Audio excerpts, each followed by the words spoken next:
চোখ রাখবো অন্যান্য খবরে। ভূপতিনগর কাণ্ডে শর্ত সাপেক্ষে জামিন মঞ্জুর। বলাইচরণ মাইতি এবং মানব কুমার পড়ুয়ার জামিন মঞ্জুর করা হয়েছে হাইকোর্টের বিচারপতি অরিজিৎ ব্যানার্জি এবং অপূর্ব সিনহা রায়ের ডিভিশন বেঞ্চের নির্দেশ।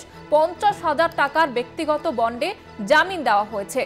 আপনাদের জানিয়ে রাখবো, আবারও জামিন মঞ্জুর করা হয়েছে হাইকোর্টের তরফ থেকে এবং 50,000 টাকার ব্যক্তিগত বন্ডে জামিন দেওয়া হয়েছে।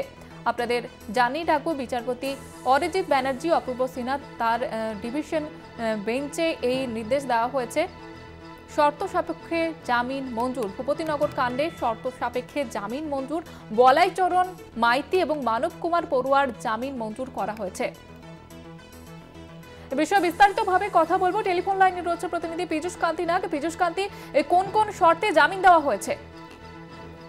দেখো, ভূপতিনগরের ঘটনায় বলাইচরণ নদী সহ বেশ কয়েকজনের জামিন মঞ্জুর করলো কলকাতা হাইকোর্ট। শর্ত সাপেক্ষে জামিন মঞ্জুর করলেন বিচারপতি অরিজিৎ ব্যানার্জি ও বিচারপতি অপূর্ব সিনহা রায় ডিভিশন বেঞ্চ। সেই ঘটনাতে 2022 সালে বিস্ফোরণের ঘটনা ঘটে। 2024 সালে এনআইএ এর হাতে তদন্ত যাওয়ার পর, 23 সালে এনআইএ এর হাতে তদন্ত যাওয়ার পর 2024 সালে এনআইএ যখন সেখানে ভূপতিনগরে ঢোকে তখন তারা আক্রান্ত হয় এবং পুলিশের গাড়িও সেদিনকে ভাঙচুর হয়। এরপরেই তদন্তে নামে এবং অভিযোগে বলাইচরণ মাইতি সহ বেশ কয়েকজনকে গ্রেপ্তারও করে।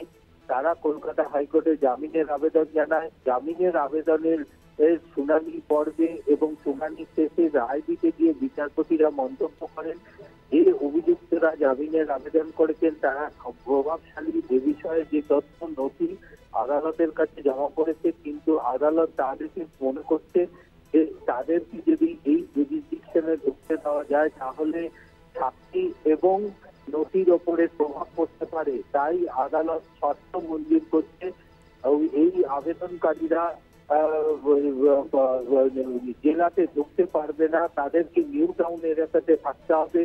একমাত্র সিভিল কোর্টে এর হাজিরা ছাড়া তারা অন্য কোথাও যেতে পারবে না। তারা যে মোবাইল ব্যবহার করবে তার কল রেকর্ডিং করবে এনআইএ। এছাড়াও তাদেরকে সপ্তাহে 2 দিন করে কোর্ট ক্লার্কের কাছে হাজিরা দিতে হবে। 50,000 টাকা করে ব্যক্তিগত বন্ড এবং 2 জন জামিনদার সহ বেশ কিছু শর্ত আরোপ করে তাদের জামিন মঞ্জুর করলো কলকাতা হাইকোর্ট।